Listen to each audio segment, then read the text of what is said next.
Posibleng maging bukas sa paghamon sa korte ang katagang nais ipadagdag ng mga nagsusulong ng pag-amyenda sa economic provisions ng konstitusyon.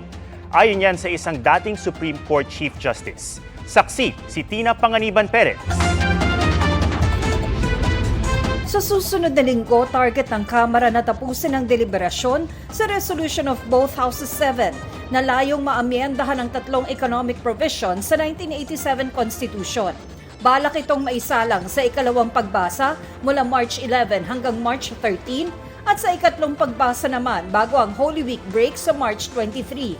Pero hindi pa rin gugulong ang tsa-tsa nang hindi aprobado ng Senado na nauna nang nagsabing hindi nila mamadaliin ang kanilang deliberasyon. Ayon sa isa sa mga bumalangkas sa 1987 Constitution na si dating Supreme Court Associate Justice Adolfo Ascuna, sa orihinal na draft, unicameral ang porma ng gobyerno.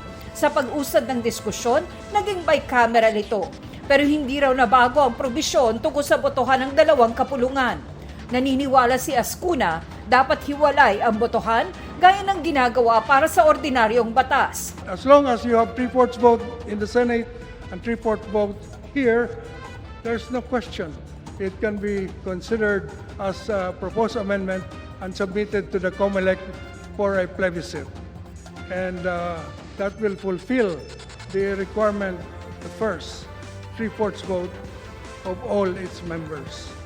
And if there's any question, then let someone bring it to the Supreme Court. Para maamyendahan ang konstitusyon, rekomendasyon ni dating Supreme Court Justice Adolfo Ascuna, singitan ang mga babaguhing probisyon ng katagang unless otherwise provided by law. It makes it changeable by legislation. This is, to me, the best solution to the economic provisions restriction, because economic provisions should be flexible and they should not be cast in stone. Pero nagbabalalaban dito si dating Supreme Court Chief Justice Renato Puno. The use of the phrase unless otherwise provided by law is vulnerable to another constitutional challenge.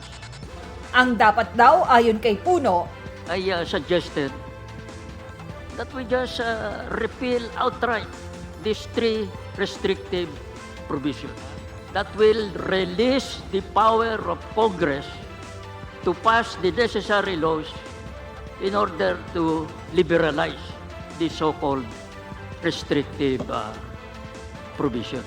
There will always be the possibility of a constitutional challenge. So the question before us now as lawmakers, itutuloy pa po ba natin ito kung alam natin na challenge ito? Of course, at the end of the day, uuwi pa rin po ito sa plebisito. kung magkasundo ang Kongreso sa pag-amyenda ng economic provisions, kikilos ang COMELEC para maisalang ito sa plebisito.